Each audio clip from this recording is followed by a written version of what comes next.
Hi guys, in this video, I'll be showing you how to copy clothes on Roblox for free.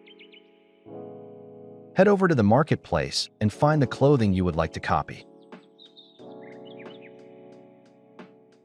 After finding, right-click and press Inspect. Go to the Network tab, press Ctrl+R or press Refresh button. After that, scroll up to the top and find the name of the clothing. Right-click, press Copy, and copy as PowerShell.